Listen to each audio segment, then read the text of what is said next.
Hoy, en este segundo episodio, la psilocibina diseccionada.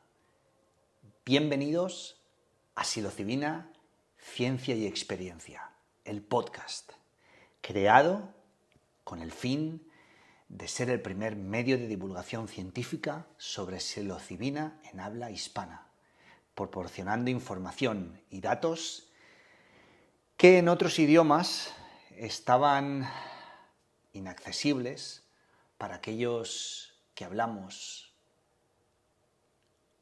castellano, español, aquellos que muchas veces no accedemos al idioma anglosajón y a veces, por lo tanto, escapa al dominio hispanohablante. Este es el lugar donde la ciencia y la experiencia detrás de la psilocibina se unen, una de las sustancias ancestrales y a la vez más innovadoras y prometedoras para mejorar nuestra salud mental, nuestra salud vital, la conexión con la comunidad, con el mundo, con el negocio y el mundo alrededor de tuyo. Y utilizadas incluso para el liderazgo.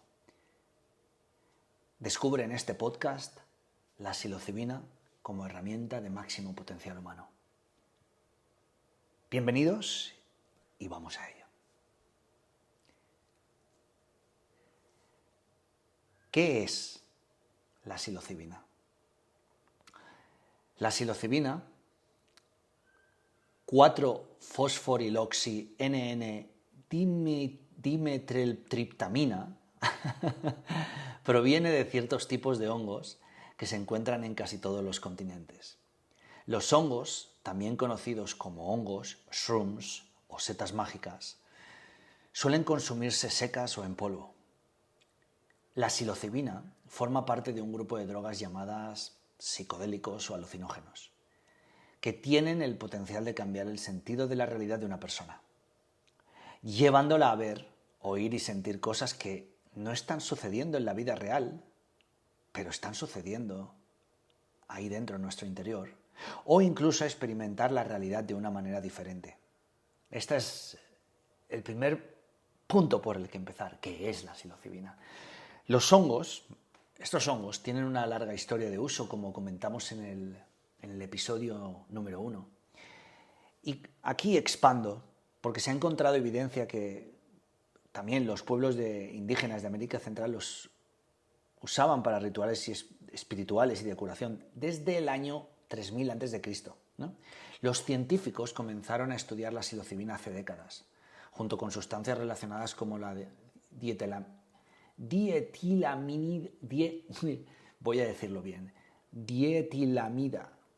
del ácido lisérgico, LSD en inglés, para examinar su potencial en el tratamiento de enfermedades mentales, incluidos los trastornos por el uso de sustancias.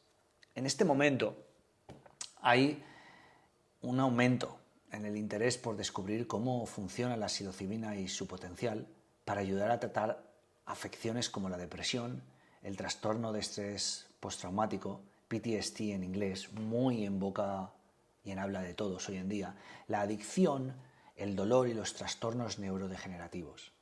Las personas también, y es cierto, y es una realidad latente, sienten curiosidad por ver cómo esta sustancia, la psilocibina, puede afectar su forma de pensar y vivir.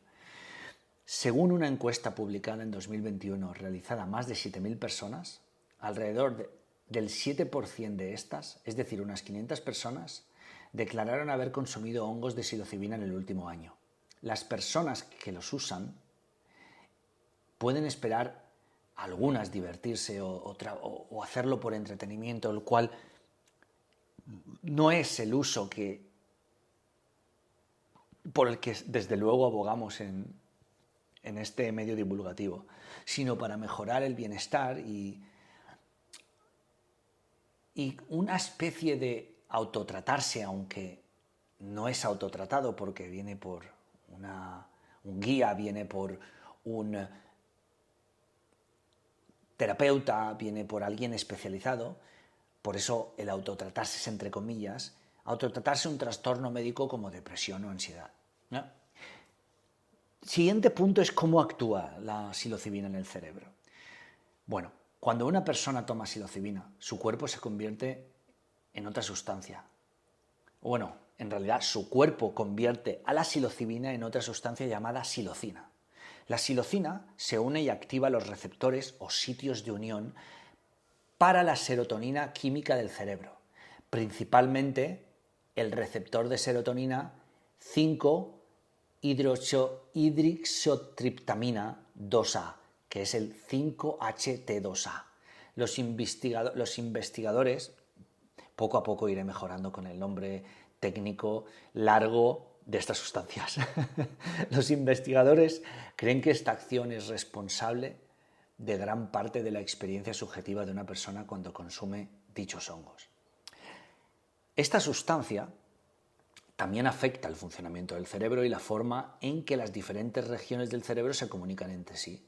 Estos patrones alterados de actividad cerebral contribuyen al cambio profundo de conciencia de una persona, porque algunas regiones aumentan en actividad y conectividad mientras que otras disminuyen. Hay estudios que sugieren que la psilocibina puede interrumpir temporalmente la comunicación entre las regiones del cerebro conocidas como la red de modo predeterminado, el Default Mode Network, que es más activa esa red cuando reflexionamos sobre nosotros mismos fuera de la psilocibina induce al sufrimiento. Con la psilocibina induce a un modo de paz.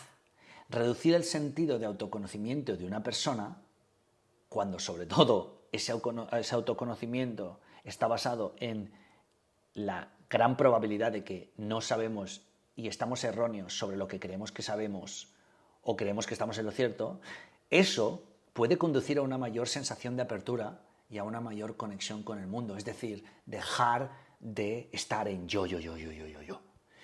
¿Cuáles son los efectos de la psilocibina? Sería el siguiente punto. La psilocibina tiene una gran variedad de efectos potenciales. La personalidad y las expectativas de una persona sobre la experiencia en el momento que toma la sustancia, lo cual se denomina actitud, y las personas que le rodean, denominado entorno, desempeñan un papel en la forma en la que responden a ella. También son importantes los siguientes factores: la cantidad ingerida y la potencia, es decir, concentración y fuerza de la sustancia, así como la edad, la biología única, el sexo, la personalidad, el peso y los antecedentes en consumo de sustancias de cualquier persona. Algunos de los efectos pueden incluir los siguientes. Primero, alteración de la percepción. Estos hongos, vamos a llamarles mágicos, suelen provocar cambios en la forma en que una persona recibe la realidad. Las personas pueden ver colores, formas o escenas, escuchar cosas que no son reales o perder el sentido del tiempo y espacio. El segundo sería cambios en el estado de ánimo y percepción. Una persona que toma psilocibina puede tener lo que se llama una experiencia mística, en la que entra en un estado onírico y eufórico casi a veces a la vez, tal vez teniendo visiones, epifanías o reviviendo recuerdos o teniendo clarividencia. Eso puede hacer que tenga una percepción diferente de uno mismo, sintiendo que no tenemos límites personales y que somos uno con el universo, lo que algunos investigadores llaman sensaciones de tipo oceánico, o sensaciones de oneness o bondless, sin límites, de unidad. Esta experiencia puede ser maravillosa, puede ser adictiva, pero eso lo trataremos en otro episodio mucho más adelante, pero también puede ser aterrador y causar miedo o pánico. Y los efectos, un tercer efecto, aunque podrían haber muchos más, es efectos físicos. La psilocibina puede producir muchos efectos, algunos de ellos desagradables, como vómitos, dolores de estómago, dolores de cabeza y otros. El siguiente punto sería ¿por qué la gente usa la psilocibina? Bueno, la gente ha usado hongos que contienen psilocibina por miles de años. No es de extrañar, los investigadores teorizan que la sustancia se usaba para provocar un estado místico durante los rituales, incluso en los misterios de Eleusis, desde la antigua Grecia. Hoy en día las personas usan los hongos con la esperanza de tener una experiencia única, interesante, esclarecedora, espiritual o quién sabe. Vaya usted a saber. Otros toman cantidades muy pequeñas de la sustancia con regularidad en una práctica llamada microdosificación, tratando de mejorar su estado mental y productividad. Hay investigadores que prueban el potencial de la psilocibina para aliviar los trastornos de salud mental, como los trastornos por consumo de sustancias, la depresión, la ansiedad y el trastorno obsesivo-compulsivo. Algunas personas incluso informan que consumen hongos mágicos por su cuenta con la esperanza de lograr los mismos resultados, aunque para esto se necesita una investigación para respaldar esta conclusión. Y tratarse a uno mismo con estas sustancias puede ser peligroso a corto, medio y largo plazo.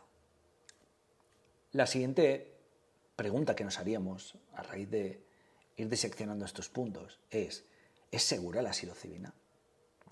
Bueno, la psilocibina tiene un bajo nivel de toxicidad, lo que significa que tiene un bajo potencial de causar incidentes potencialmente fatales como problemas respiratorios o un ataque cardíaco.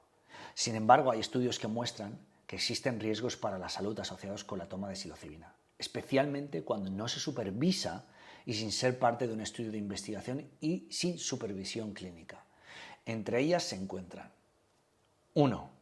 Comportamiento peligroso. Las personas pueden realizar actividades de mayor riesgo después de tomar hongos en un entorno sin supervisión. Por ejemplo, conducir peligrosamente o caminar en el tráfico, ya que pueden ser menos conscientes de su entorno físico y tener un deterioro en su capacidad para pensar con claridad. Y esto es importante.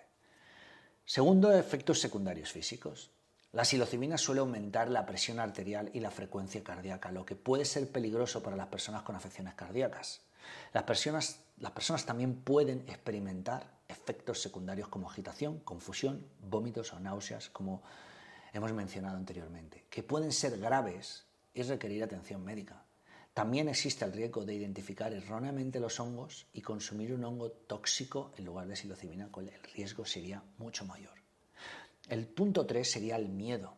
Algunas personas que consumen hongos mágicos tienen miedo, ansiedad, pánico o paranoia extremos al experimentar sus efectos alucinógenos. Lo que se conoce como un mal viaje, que en el fondo no es un mal viaje, sino una experiencia difícil que te da una enseñanza mayor que un buen viaje. Pero eso lo trataremos mucho más adelante, en siguientes episodios. El cuarto punto sería problemas de salud mental. El riesgo de presentar problemas de salud mental como psicosis o tendencias suicidas en entornos clínicos supervisados entre las personas que participan en investigaciones sobre la psilocibina es bajo. Sin embargo, es más probable que se presenten los malos resultados de salud mental fuera del uso clínico, porque la relación entre las drogas psicodélicas y disociativas y las enfermedades mentales es muy estrecha, algo que trataremos en próximos episodios.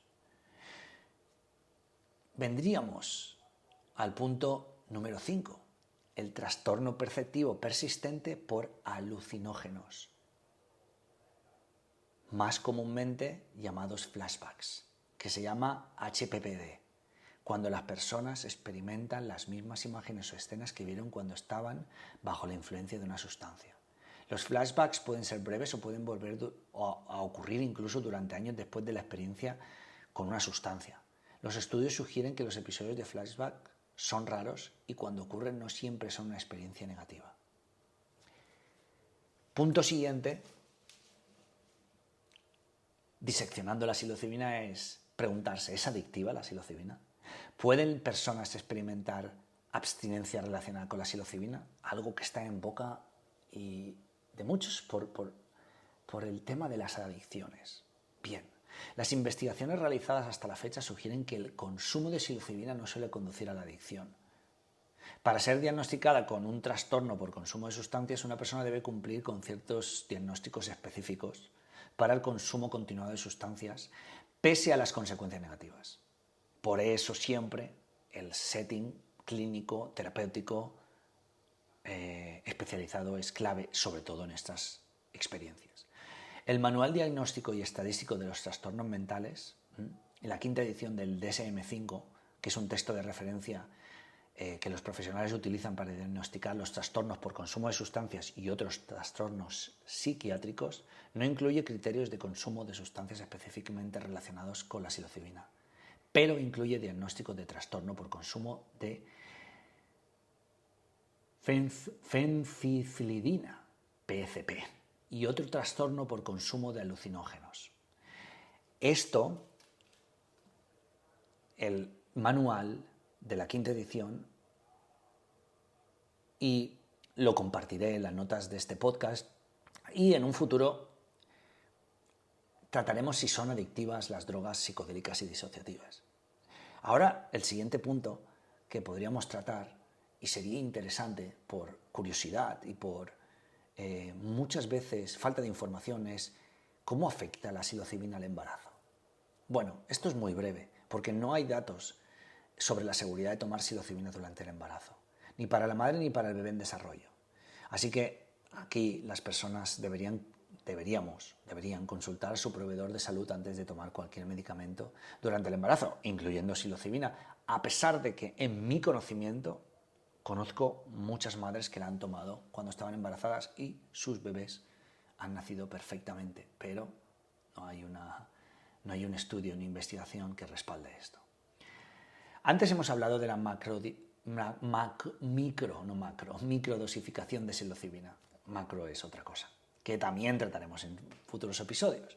Hay muchos temas sobre psilocibina que vamos a tratar, iremos poco a poco y de menos a más para ir construyendo esa base de conocimiento, de educación, de divulgación, de información, de experiencia, todo basado en la ciencia, todo basado en la investigación, basado no en opiniones, no en yo creo, yo he dicho, no, en lo que realmente es riguroso.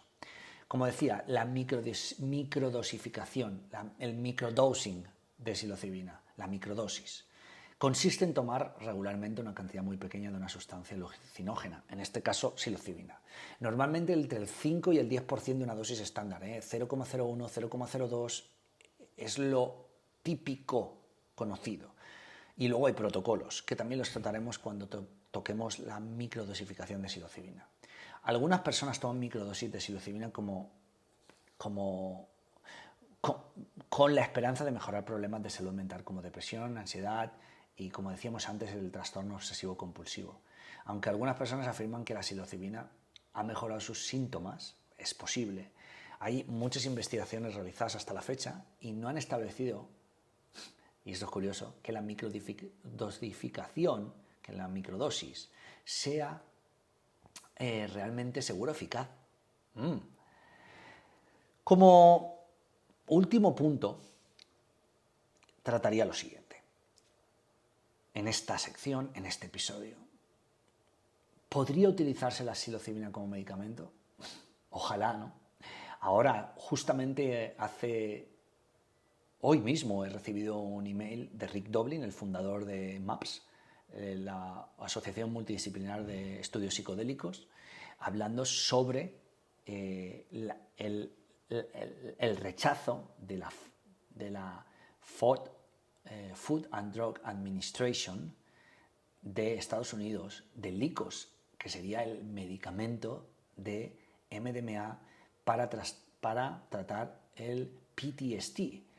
En base a eso, Rick ha renunciado de su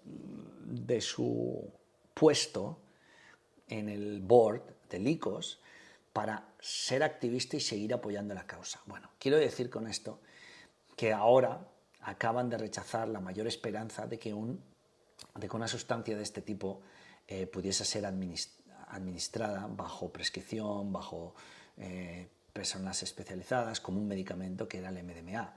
Entonces, la sustancia psilocibina como medicamento aprobado queda mucho más que incluso el MDMA, que acaban de rechazar.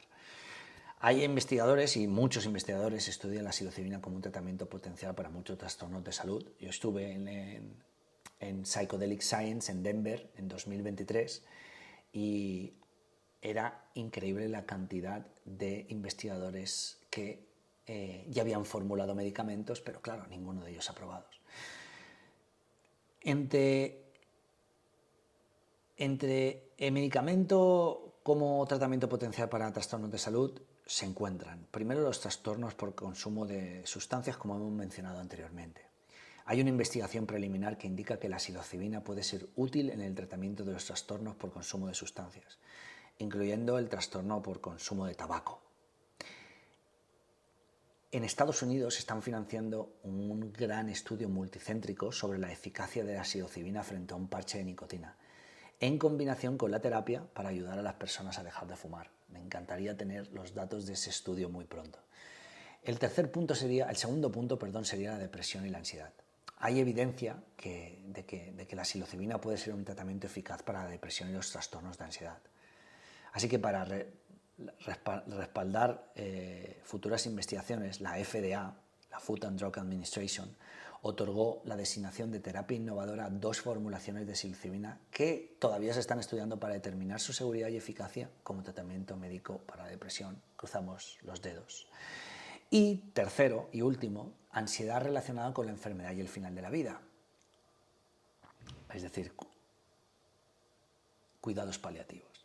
Las investigaciones, en este caso, sugieren que algunos psicodélicos pueden reducir la ansiedad y la depresión en las personas con cáncer y pueden promover el bienestar y la calidad de vida y la aceptación de su enfermedad y problemas relacionados. El Instituto Nacional del Cáncer, que forma parte de los Institutos Nacionales de la Salud en Estados Unidos, está financiando un ensayo clínico de seguimiento multicéntrico para investigar el uso de la psilocibina para tratar problemas de salud mental relacionados con el cáncer. Aquí, para más información sobre este punto y algunos de los que he mencionado, voy a dejar en esta parte de medicamentos un enlace hacia drogas psicodélicas y disociativas como medicamentos que profundiza en estos puntos. Aquí en Psilocibina Ciencia y Experiencia apoyamos la psilocibina y apoyamos todos los estudios e investigaciones preclínicas de laboratorio sobre efectos de psilocibina en el cerebro, el cuerpo y si existen sustancias similares que puedan tener los mismos beneficios sin presentar efectos secundarios como alucinaciones. También damos divulgación a investigaciones clínicas sobre psilocibina como sustancia terapéutica y esto es algo que iremos publicando, compartiendo y divulgando en los futuros episodios para la información, conocimiento, educación, nada más. No hay un fin detrás de esto, más que la divulgación completamente altruista y sin ánimo de lucro. Porque todos estos estudios y toda esta información que nosotros recogemos de fuentes fiables incluyen estudios sobre eficacia y seguridad como tratamiento para trastornos por consumo de sustancias, para ayudar a las personas a dejar de fumar, para tratar adicciones y además puedes encontrar todas las fuentes y recursos al final de este podcast. Este episodio está apoyado en información extraída del NIH, del National Institute on Drug Abuse, en Estados Unidos. Hay algunos puntos destacados que vamos a resumir en 3 puntos. Primero, que son la psilocibina es una sustancia química presente en ciertos tipos de hongos que crecen en casi todos los continentes. Los hongos tienen una larga historia en su uso de ceremonias tradicionales y algunas personas los usan de forma recreativa para tratar de mejorar su salud mental, aunque investigadores y muchos de nosotros, todos nosotros, tenemos mucho que aprender sobre los usos potenciales de la psilocibina. El punto 3 es que también conocidos como hongos o setas mágicas, estos hongos pueden hacer que experimentemos imágenes y sonidos distorsionados, perdemos el sentido del tiempo y el espacio y que las personas que toman psilocibina puedan sentir emociones intensas que van desde la felicidad hasta el terror y puedan tener efectos secundarios físicos como aumento de frecuencia cardíaca o náuseas o puedan tener la mejor experiencia de su vida, que la mayor parte de las ocasiones, más de un 80 y pico %, ocurre.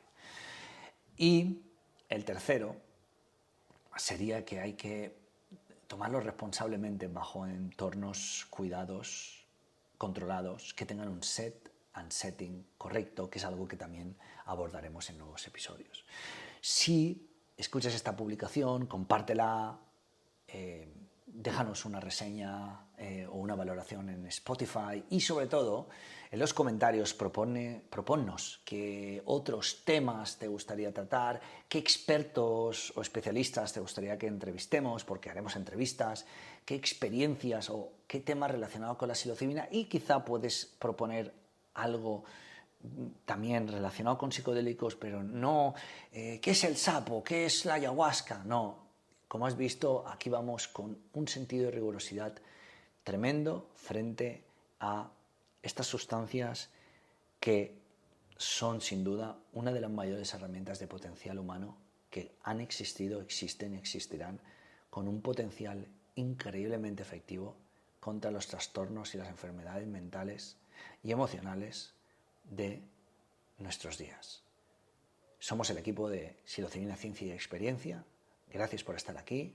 También puedes seguirnos y leer nuestros artículos en Medium, donde tenemos nuestra página y dejaremos la URL y el enlace en la descripción del podcast. Y antes teníamos un Instagram muy potente, pero Instagram nos lo ha cerrado y estamos intentando recuperarlo. Así que si tienes medios para poder ayudarnos a recuperarlo, por favor, háznoslo saber y ponte en contacto con nosotros. Gracias, y esto es Psilocibina Ciencia y Experiencia, el podcast.